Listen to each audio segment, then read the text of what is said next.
믿음은 바라는 것들의 실상이요 보이지 않는 것들의 증거니. 사람이 지혜롭고 똑똑한 것 같아도 짐승보다 못한 부분들이 있음을 보게 됩니다. 바다에서 지진이 발생을 하면 이제 큰 해일이 일어나면서 그것을 쓰나미라고 하는데, 좀 오래된 이야기지만 인도양에서 이 쓰나미가 일어나서 수십만 명이 죽었던 사건을 우리는 아직도 기억할 것입니다. 또 그 후에 일본에서도 큰 지진으로 인하여서 쓰나미가 일어났고 많은 사람이 생명과 또 재산의 손실을 입었던 것입니다.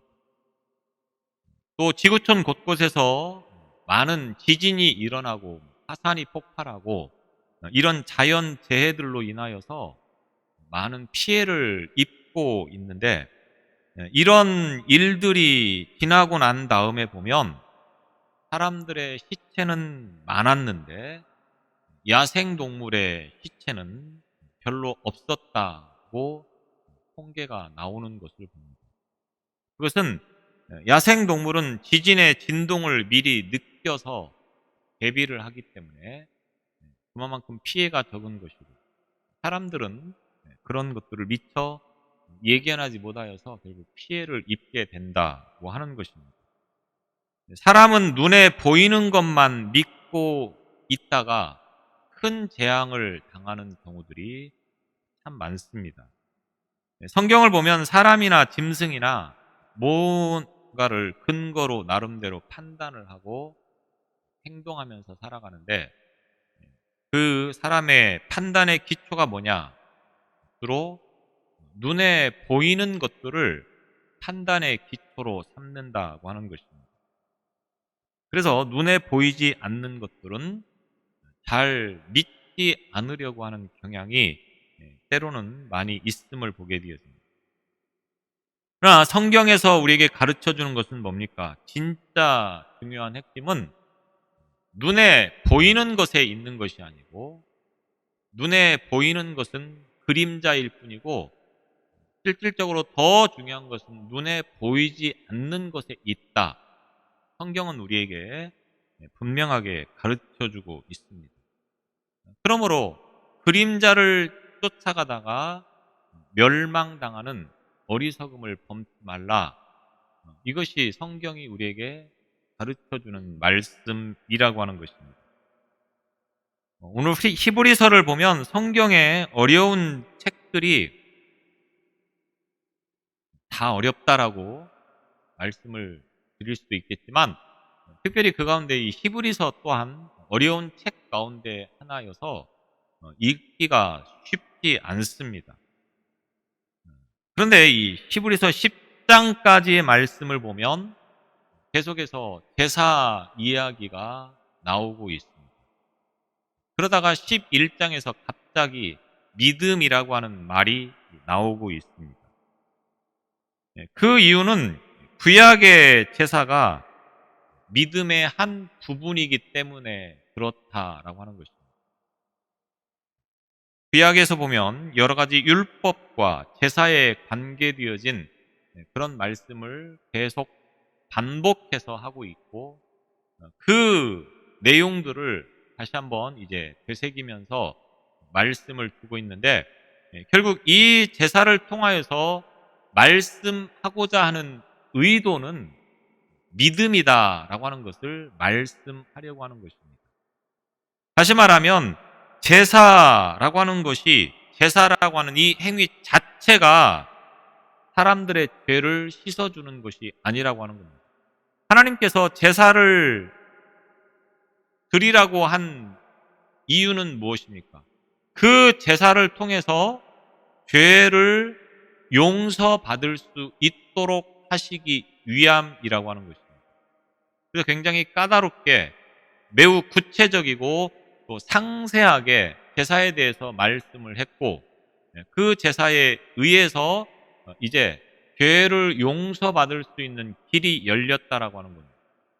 그런데 하나님께서 이렇게 말씀을 하셨을 때는 사실은 그 제사 행위 자체를 통하여서, 그러니까 내가 어떤 재물을 가지고 어떤 식으로 제사를 드렸느냐에 의해서 그 자체가 사람의 죄를 용서해 주는 것이, 죄를 씻어 주는 것이 아니라고 하는 것입니다.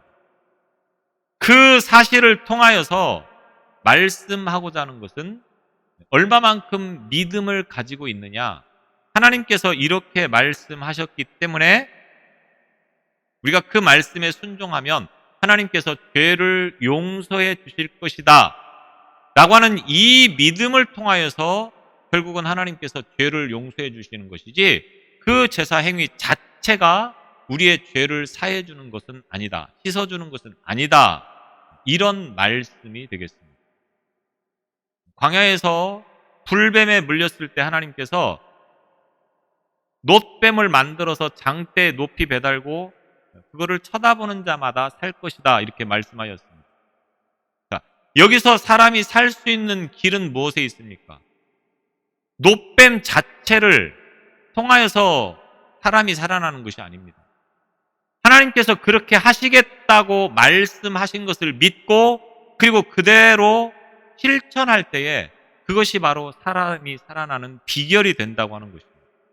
구약의 제사가 바로 이런 효과, 이런 역할을 하고 있다, 이렇게 말씀을 드릴 수가 있겠습니다. 그래서 결국은 제사를 통하여서 하나님께서 보시는 것은 뭡니까? 그들의 믿음을 보시는 것이지 그들의 제사의 어떤 실체를 보는 것은 아니다, 이렇게 말씀을 드릴 수가 있겠습니다.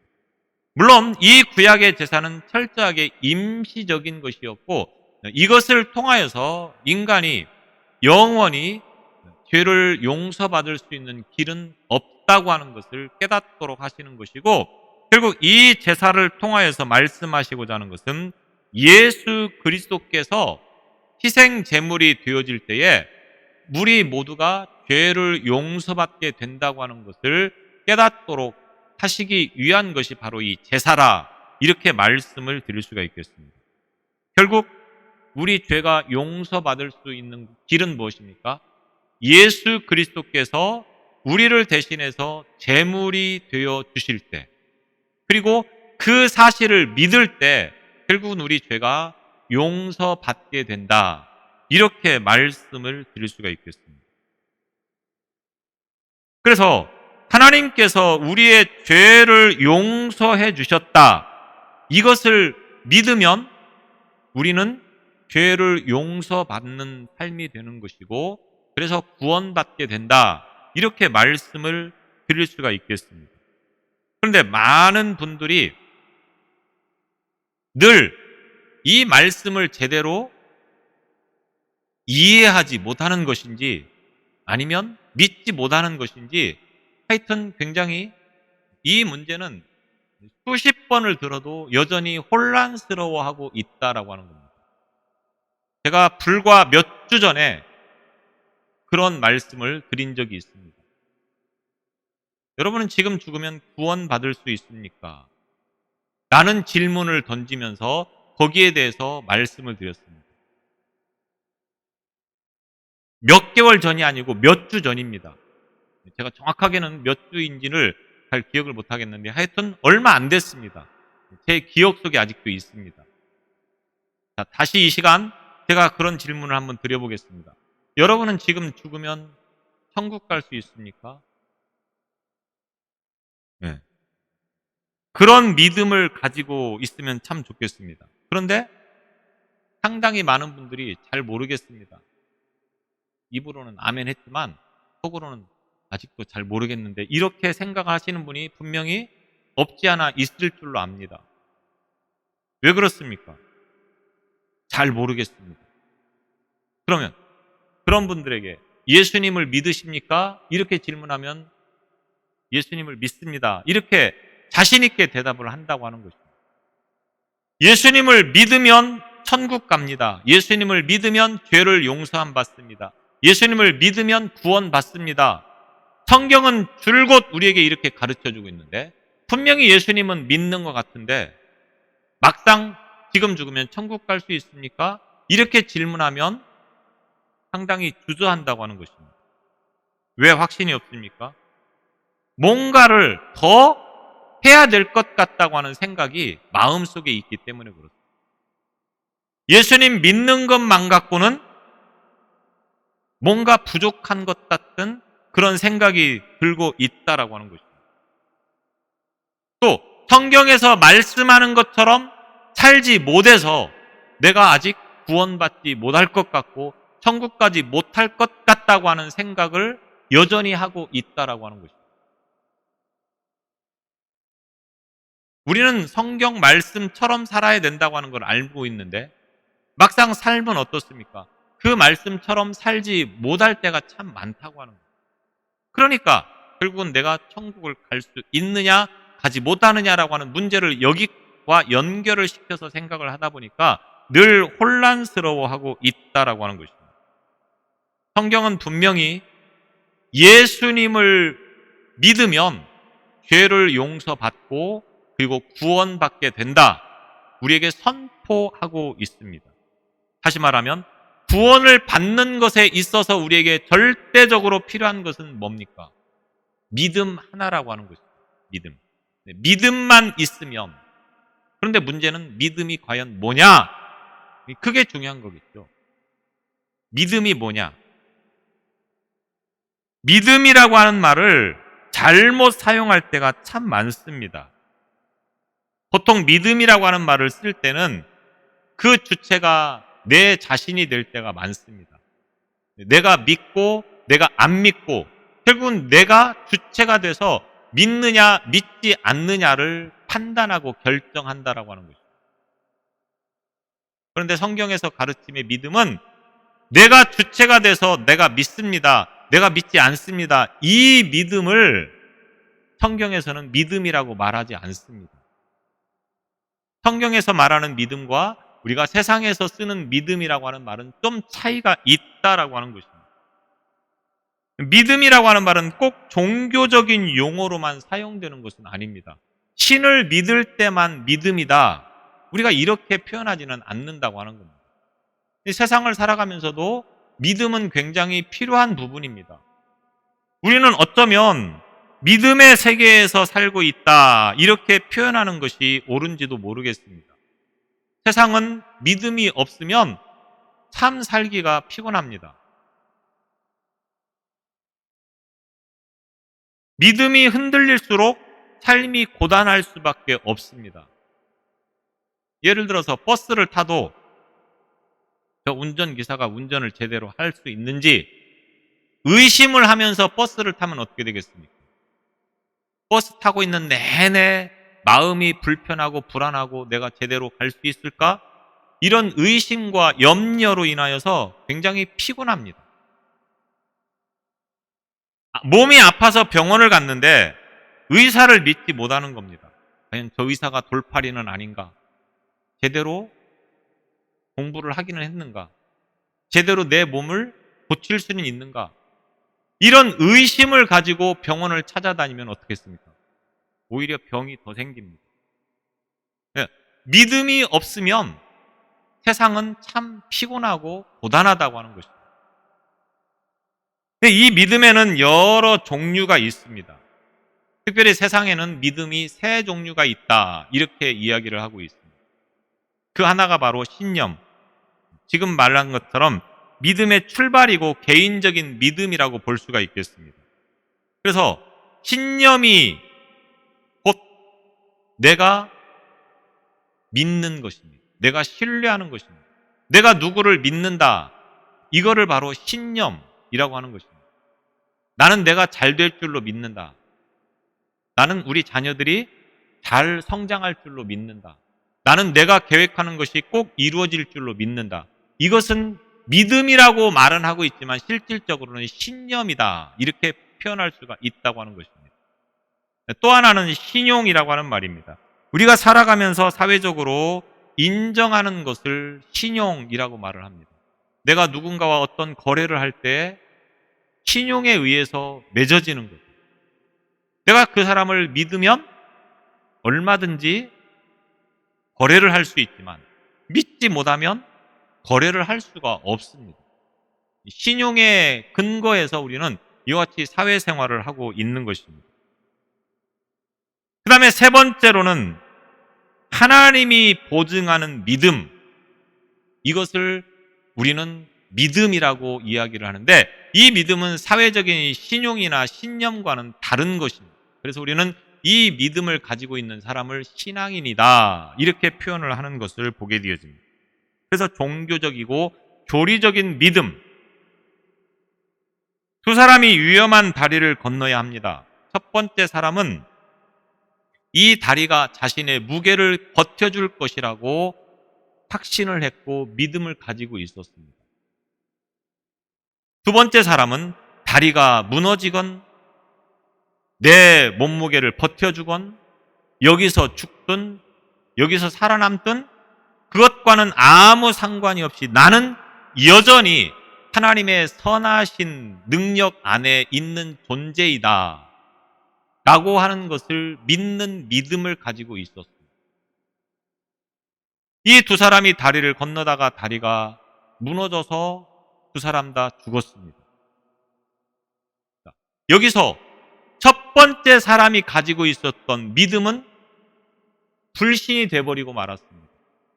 이 다리가 나를 버텨줄 것이다라고 믿었는데 그 믿음을 저버리고 무너져서 죽어버리고 말았기 때문에 이 믿음이 불신이 돼버린 것입니다. 이런 걸 신념이라고 그렇게 표현을 하는 것입니다.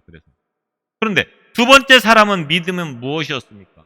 이 사람은 그 상황이나 환경이 중요하지 않았습니다. 어떠한 상황에서도 어떠한 환경에서도 나를 하나님이 붙들어주고 계시다고 하는 것을 믿고 있었던 믿음. 그래서 믿음을, 신앙을 바로 여기에다가 이제 맞추어서 표현을 할 수가 있는 것입니다. 그래서 믿음이라고 하는 말이 사실은 내가 주체라고 하는 이 세상적인 개념과는 다른 것이, 신앙의 믿음은 그 주체가 누가 됩니까? 내 자신이 아니고 바로 하나님이 되는 겁니다. 하나님. 그래서 하나님을 믿게 하는 것이 곧 믿음이 되어지는 것이지, 내가 믿는다고 내 입으로 말한다고 해서 그것이 믿음이 아니라고 하는 것입니다. 세상에는 많은 종교들이 있습니다. 모든 종교는 신의 말씀이 있었고 그 말씀대로 이루어진 것을 기록한 종교는 없습니다. 모든 종교는 인간이 만든 교리에 기초하여서 종교가 생기는 것이고 신을 믿게 되어지는 것을 봅니다. 만들어 놓은 교리, 그래서 그 교리에 의해서 움직여질 때에 바로 신이 요구하는 생활을 했다라고 이야기를 하는 것입니다. 그래서 인간이 만든 교리와 규칙을 통하여서 자신의 신앙을 지켜간다라고 하는 것입니다. 그런데 기독교는 어떻습니까? 기독교는 인간이 만든 교리에 의해서 움직여지는 신앙이 아닙니다. 경전 자체도 다른 종교들은 인간이 만든 교리이지만 우리가 보는 성경은 어떻습니까? 인간이 만들어 놓은 교리가 아닙니다. 먼저 하나님의 말씀이 있었고 하나님께서 먼저 말씀하셨고 그리고 선지자들이 그 말씀을 기록한 다음에 그 말씀처럼 순종했느냐 순종하지 않았느냐라고 하는 이 실예를 기록을 한 것이 교리처럼 사용이 되어지고 있습니다. 무슨 말씀인지 이해를 하시는지 모르겠습니다. 굉장히 수준이 있는 말씀이기 때문에 이 말씀을 이해를 하시면 수준이 있는 사람이고, 성경을 보면 하나님께서 말씀하신 것을 선지자들이 기록을 했습니다. 그리고 그 말씀을 잘 지켰느냐 지키지 않았느냐라고 하는 사람들의 그 삶의 모습을 기록해 놓은 것이 성경 아닙니까? 쉽게 말하면 성경은 역사라고 하는 거죠. 역사. 있었던 사실을 그대로 기록을 해놓은 책이다. 그래서 다른 종교의 교리들은 전부 다 인간의 이성과 양심을 기초로 하고 있습니다. 그런데 성경은 교리가 아니기 때문에 이성과 양심에 기대하지 않는 것입니다.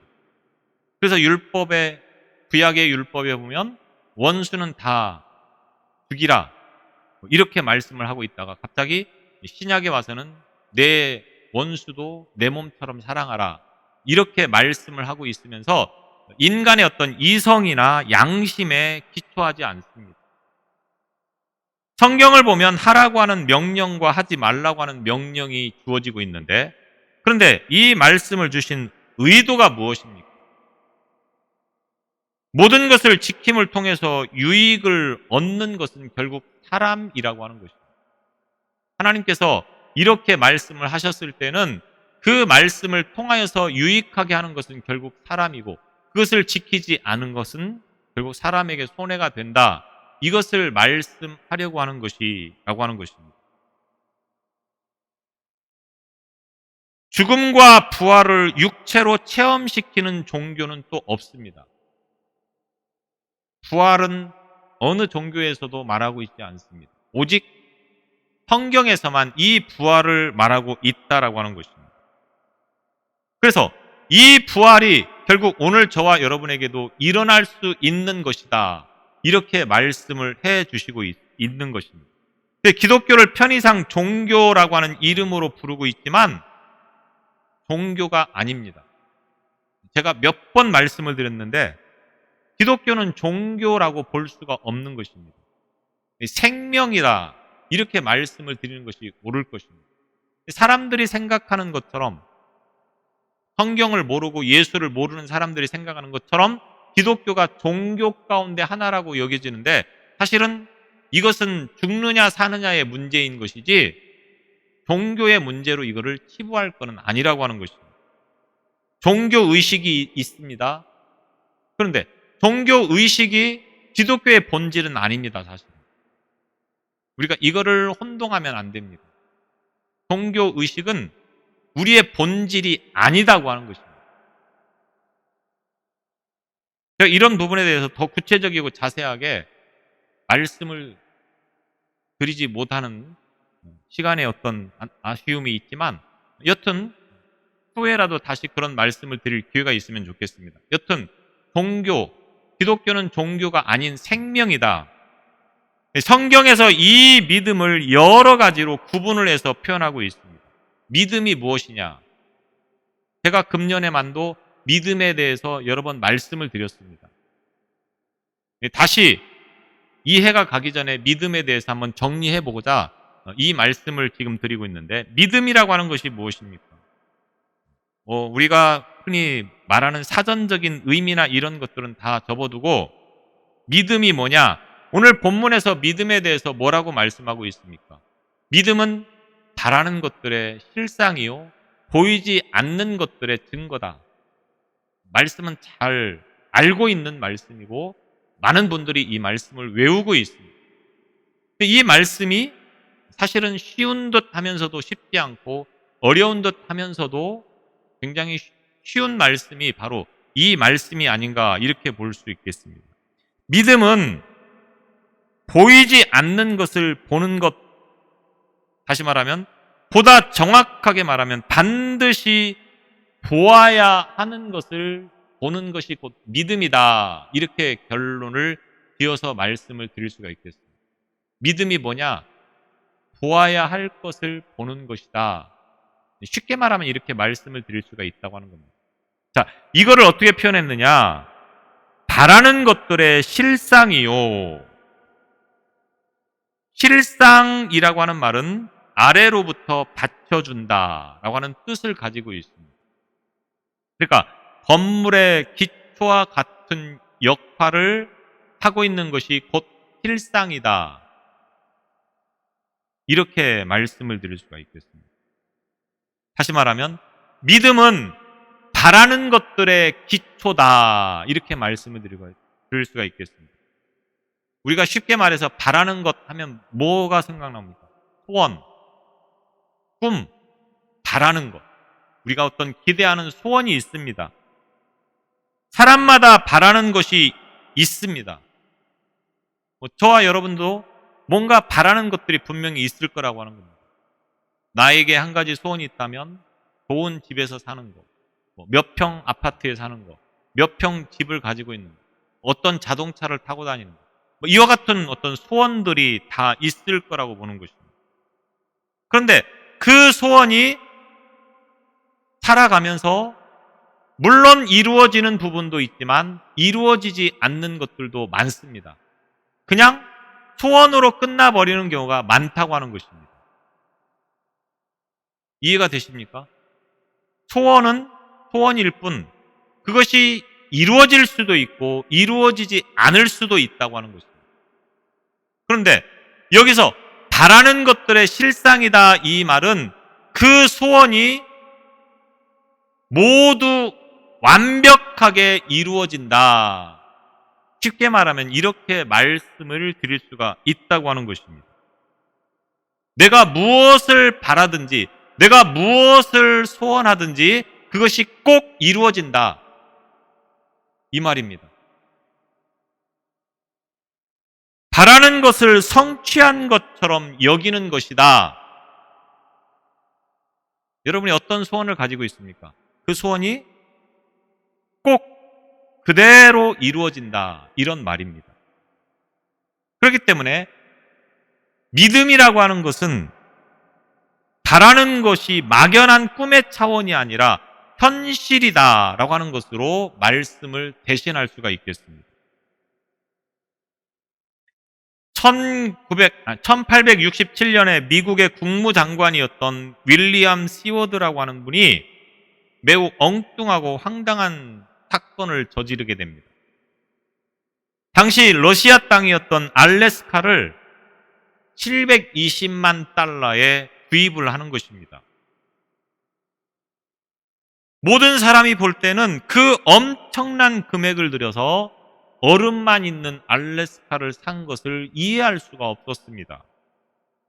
그래서 국민들은 상당수가 분노하면서 어떻게 그런 일을 벌일 수가 있느냐?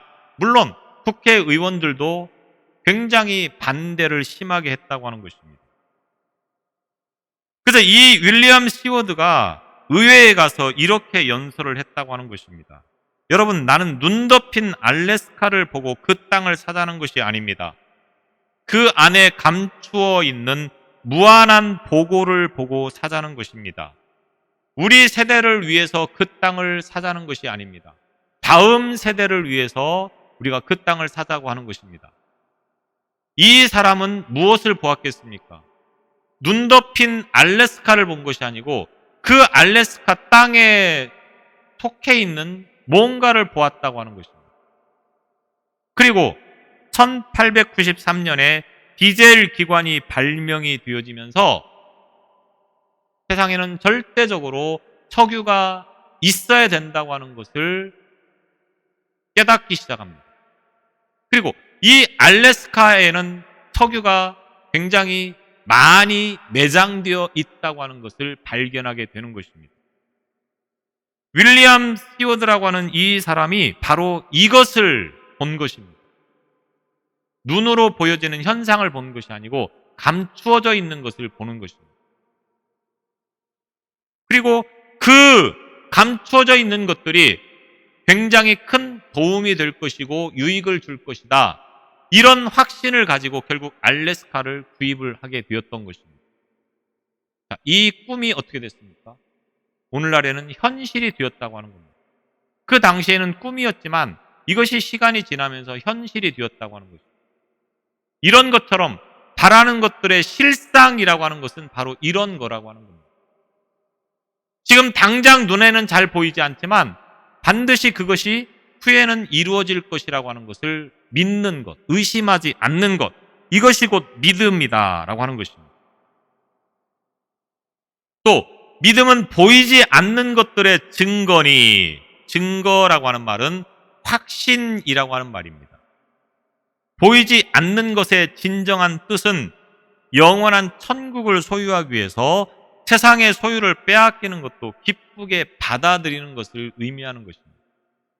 보이지 않는 것들의 증거, 이 말은 우리가 이 땅을 살아가면서 이 땅을 전부로 알고 살아가는 것이 아니고 성경에서 말하고 있는 것처럼 우리는 영원한 하나님의 나라의 백성으로서의 삶을 살아가는 존재라고 하는 것을 확신하는 것.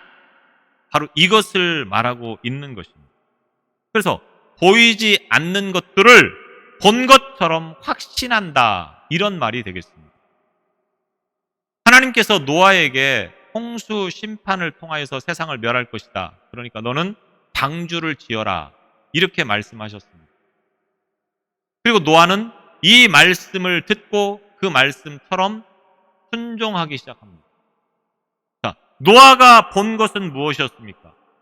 눈으로 볼 때에 정말 이 지구가 조만간에 홍수가 날 것 같다. 어떤 징조를 본 것이 아닙니다. 눈으로 보였던 것은 아무것도 없었습니다. 아무것도 달라진 것도 없고 아무것도 변한 것도 없고 아무것도 보이지 않습니다. 그러나 노아가 그 말씀에 순종한 것은 뭡니까? 하나님께서 말씀하셨기 때문에 그것이 이루어질 것이라고 하는 것을 확신하였던 것입니다. 그래서 그 말씀이 이루어질 것이라고 하는 것을 믿고 그리고 그 말씀에 순종을 했다고 하는 것입니다. 지금 당장 눈앞에 보여지는 징조, 이것을 본 것이 아닙니다. 보이지 않았지만 분명히 그렇게 될 거라고 하는 것을 믿었고 확신했다고 하는 것입니다. 아브라함이 갈대아 우르에 살고 있을 때 하나님으로부터 미지의 땅으로 떠나라, 내가 너에게 지시하는 곳으로 떠나라, 이런 명령을 듣게 되었습니다. 그때 그 땅에 관해서 아브라함이 알고 있던 것이 있습니까? 없습니까?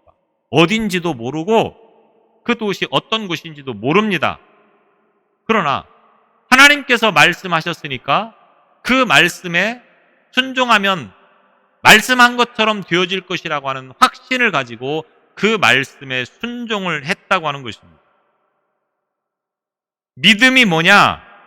하나님을 인격적으로 믿고 그분이 약속한 것은 꼭 지키시는 분이라고 하는 것을 확신하는 것이 곧 믿음이라고 하는 것입니다. 그 믿음은 눈으로 보여지는 현상이나 상황을 보는 것이 아니고 그 속에 감추어져 있지만 하나님께서 약속하셨기 때문에 그 약속은 반드시 이루어질 것이라고 하는 것을 신뢰하는 것을 곧 믿음이다. 이렇게 말씀을 드릴 수가 있다고 하는 것입니다. 믿음으로 산다고 하는 것은 보이는 세상 속에서 보이지 않는 하나님이 살아계심을 신뢰하는 것입니다. 그래서 그분이 말씀하셨기 때문에 되어질 것이라고 하는 것을 의심하지 않는 것이라고 하는 것입니다. 하나님께서 우리에게 천국을 약속하셨고 그 천국에 갈 수 있는 길은 예수 그리스도를 믿는 것이다. 이렇게 말씀을 하셨기 때문에 그 믿음을 의심하지 않고 신뢰하고 확신하고서 그 말씀처럼 살아가는 것이 곧 믿음이라고 하는 것입니다. 이 믿음이 없으면 누구도 천국을 가지 못하는 것입니다. 그러나 이 믿음을 가지고 있으면 누구든지 다 천국을 갈 수 있다. 성경은 이렇게 말씀하고 있습니다. 부자와 나사로, 거지 나사로를 비유하면서 말씀할 때 아브라함이 어디에 있었습니까? 천국에 있었습니다. 아브라함이 천국에 있었던 이유는 무엇이겠습니까? 아브라함이 하나님의 말씀을 100% 순종하고 그 말씀처럼 살았기 때문입니까? 아브라함도 거짓말을 했습니다. 사람을 속였습니다.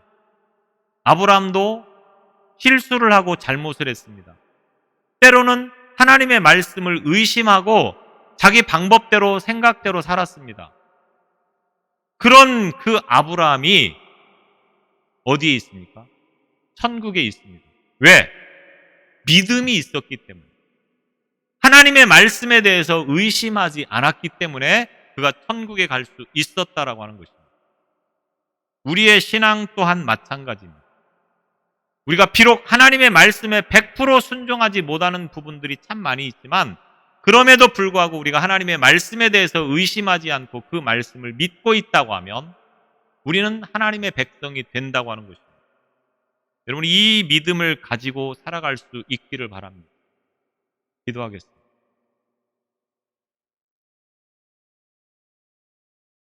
우리에게 믿음을 더하셔서 하나님의 말씀을 의심치 않게 하여 주옵소서.